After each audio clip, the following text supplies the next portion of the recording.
Hey everyone, I'm Franklin. I'm Matt. And I'm Kyle. And today we get the opinions and ideas of a drummer.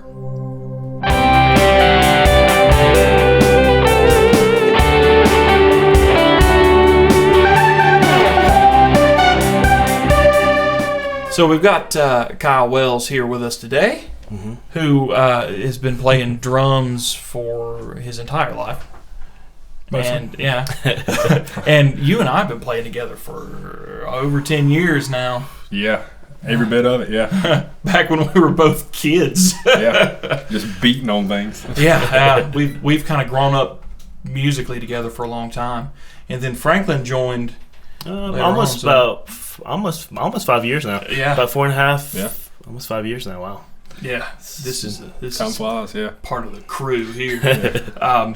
So, you know, we've all learned how to do all this stuff together, and Kyle here is a monster drummer. Yeah. I call him the best kept secret in town. Because we don't want anybody to pick him up and take him on the road. Yeah.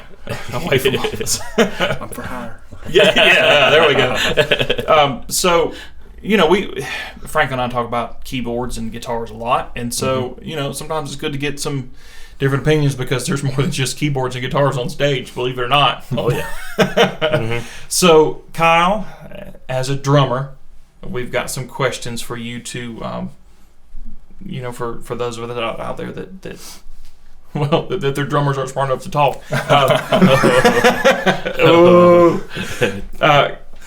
You and I have also played much more than praise and worship over the years. We've done a lot of other things that we won't talk about on camera. What differentiates praise and worship style drums from rock and funk drums for you? So for me, I guess it's the fullness of the song. You know, because with praise and worship, you've really got a deep meaning. You know, and every type of music's got a body to it. But for me, really, it's just, I mean, it's toms. It's just tom heavy, heavy crashes. You know, just making the song full. Yeah, and that's something that from a musician standpoint, when I listen to praise and worship music, especially you start getting back into songs like, oh my gosh, I can't think of the name of it. Starts real drum heavy, Bethel song, real famous. Oh, You Make Me Brave? You Make Me Brave. Yeah, I mean, songs like that come in, and the drum groove is so important. Oh, yeah. Man, I'm blanking on songs tonight. Here we go, everybody. Elevation, old Elevation, super famous. Da da da da da da da. I got everything. You know what I'm talking about. Again, drum heavy song, and so yeah, I mean, I'm with you. I can't think either. Right on the money. Good job, Elevation, on that song. Whatever song it is. Yeah. Whatever song it is. Unstoppable God. That's what it is. Okay. We're all, like I said, we all got old together. Yeah. Grew up too fast. So, the cool thing about praise and worship too is that the style changes from song to song. I mean, you can go from a heavier rock song like that to, you know, next thing you're playing Ain't No Grave, and then you turn around and you're doing a Mercy Me song, and it's like bluegrass kind of. Yeah. So from playing all these other styles of music and then playing praise and worship with all the different pockets, is it easier than other styles of drumming? Is it harder? You know, I think biggest thing, I think you just have to be well-rounded. Yeah, I mean, I think you've got to be able to just adapt because, like you said, there's so much variation in the songs that you've got to be able to go from this to this and then fill in with this. So, and, you know, biggest thing is just, I guess, feeling your way through the song, kind of letting the song drive you. So, for me anyways. That actually brings up an interesting question, and this is not something that we had kind of talked about beforehand, so as always, get ready. Yeah, dude, I love to go off script. Let's do it. And, you know, I had a great question in my mind, and then it disappeared. I tell you, we're getting older. So how do you come up with your grooves in songs? Yeah, so, man, honestly, you know, of course, you know, songs that we're covering, I like to listen. I like to get, kind of get my mind wrapped around the groove, and then just go from there. There's a lot of times where I will kind of start with the pocket that this song has, and then if I need to add some to or take some away, really just kind of watching the crowd, watching people around. If the song's moving, people are praising, people are worshiping, then we might go down this path. If people are just singing along, we might go down this path. So it just kind of depends. Yeah, we never play this a song the same way twice. No. And that's what's great about live music. Yeah, absolutely. And while you were saying that, I remembered my question as I just got younger, it turns out. So as a drummer, we're playing these songs. We're really doing covers a lot. Do you play off the record, like exactly how they play it most of the time, or do you make it up most of the time, or do you mix it? What's kind of your go-to for playing a song? Yeah, so like I said earlier, I definitely try to start with the groove. The groove that's laid down on the record. But sometimes, especially with these songs being so tom heavy, it's hard to get that groove dialed in unless you go watch the video and get the drum cover and watch how it's done. Oh yeah. So that's why I try to just I don't know. Just I don't know. Just feel it, man. Just feel it, man. You gotta feel it. I feel it. So, but just let it come to you. Yeah. That's the biggest thing is don't ever try to push this. Just sit back and enjoy the song. Yeah. Oh, that's a whole nother episode too that we can talk about. That opens up a whole nother realm because while we're doing these covers and stuff, everybody wants to play it just like the record, but man, if the Holy Spirit hits and it changes the song, and we've talked about this as a worship team, on that episode, you all need to be able to move together. Yeah. So that's a huge point, and that's something that you are very masterful at doing. A lot of Sundays I stand and go, wow. Yeah, but we played together for so long. Oh yeah, and so it's we can, you hear the bass hit a note and we're going this way, and we just kind of adapt and just kind of all do it. Yeah, it just works. Yeah. Previous episode, check that one out about building a worship team and how that kind of stuff happens. This guy's a good example of it. So let's talk about dynamics in worship music too, because this is important for more than just drums. I mean, this is everybody. How much emphasis is put on the dynamics, the up and down of the song? A ton. It's easy to just go beat on the drums and make sound, make noise. We'll say noise. Yeah. But the praise and worship dynamics change so much because, like I said earlier, that song is you're feeling the crowd. You're feeling the song. You're kind of going off of reactions. And you don't want to be just a train that starts at this station and ends at this station. You want to slow down, build up, break down, and make it musically appealing. Yeah. So. Yep, and I like that point too. We gotta have you more often. Anytime. I like that point too. We talk about, a lot of us are volunteers and stuff on these teams, and people just want you to go and do your best, and that's great. But you also have to look that while we're playing music, we want to give the best we've got to God. So making it musically appealing and with the ups and downs is huge. Definitely, it is definitely. So here's a question that. So subscribe to the WorshipCast so we can afford more Velcro.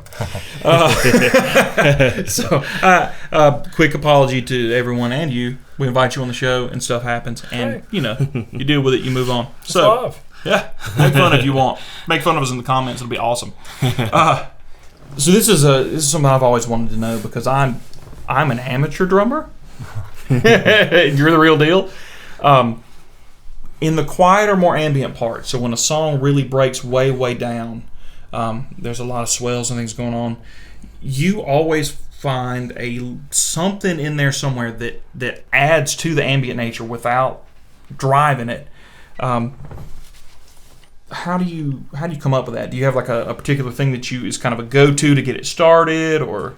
Yeah, so I've kind of got a little, I don't know if you'd call it a signature feel or whatever. Probably. Well, signature. Yeah, signature. I like bringing stuff in with on the floor tom, just kind of a. Here we go. Kind of. I don't really know how you would explain it. Maybe I'll show it to you one day. But it's easy to overpower the quiet parts. Yeah. And it's easy to be a distraction. And so, like I said, I've got a little thing that I'll do from time to time, and I like doing a lot of stuff on the cymbals. Just like you said earlier, some swells and just kind of bringing everybody back together. Yeah. So without overpowering. Yeah. That's a huge thing. What you're basically doing is wrangling everybody back together. Kind of, sort of. Yeah, kind of, sort of. Kind of like the ringleader. Yeah, there we go. Yeah, the band leader for a second there. For one little second. As we've all traveled off into Pink Floyd territory. Oh man. So we laughed about this question before we got on camera, but it's one of my favorites. Talk us through a good build-up when you're really pumping it back up. So when I first thought of this question, or thought of the answer to this question, I was going to describe a build-up. Yes. But I just don't think I can describe a build-up. Yeah. There are no words. It is definitely feel. And here again, is just kind of feeling the song out. Seeing, do we want to go heavy? Do we want to go down this road? Or do we want to do this? I know I've said that before, but it's really just all in the time, in the time of the moment. No. So, name of the game's being in the moment, in the presence, and in the song. Yeah. Being able to adapt.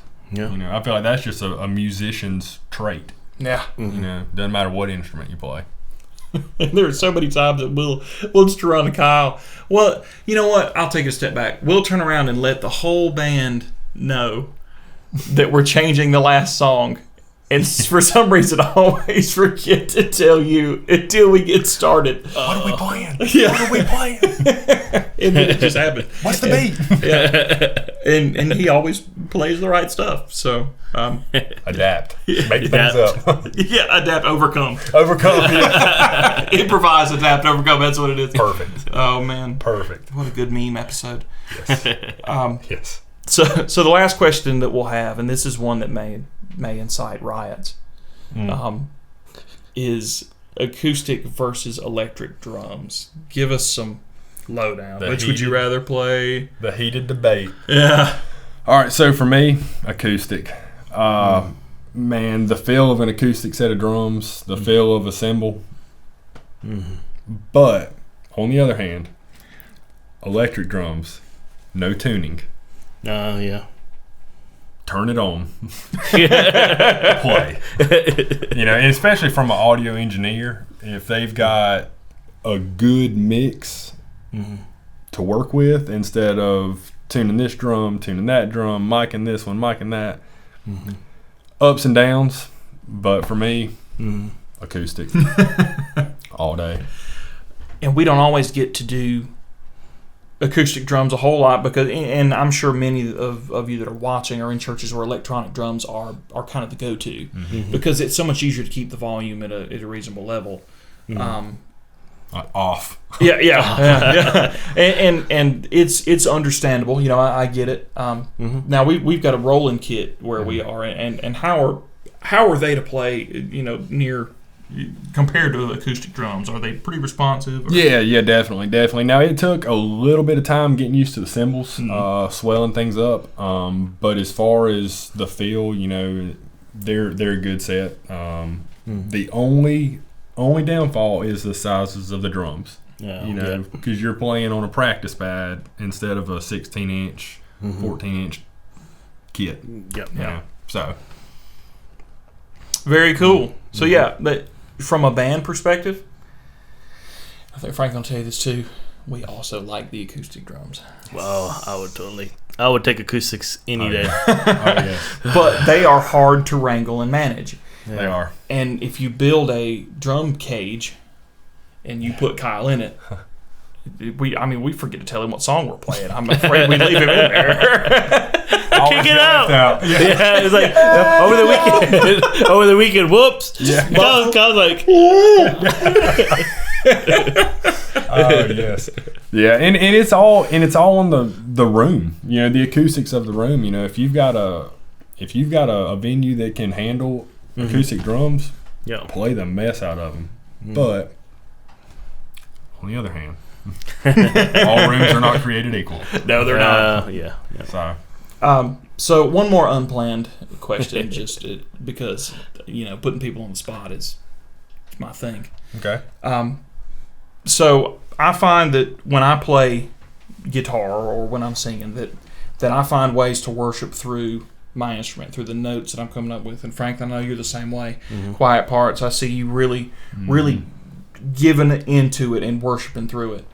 As a drummer, do you find that through, I know you're doing a lot of motion, a lot of things, but can you worship through that? Oh, definitely, yeah, absolutely. And it's not so much as the way the song is being played as the way the song is making you feel. Yeah. So definitely, and that's one of those things that I can't really describe either. Because it's not something you can say. All right, when the Spirit overcomes you, play this, and this. It's just, just hold on because this is where we're going. Yeah. Oh yeah. So Spirit's a better musician than all of us. Definitely. All right. Well, listen, guys, we appreciate everyone watching. Kyle, thank you for coming and being on the show and sharing some ideas and thoughts. And for everybody that loves electronic drums, we're sorry that we don't have it against you. But try acoustics. You'll like them. Yeah, there you go. So thank you guys again for watching. Please like, comment, subscribe, YouTube, Instagram, Facebook. And we will catch you guys on next week's episode of the WorshipCast.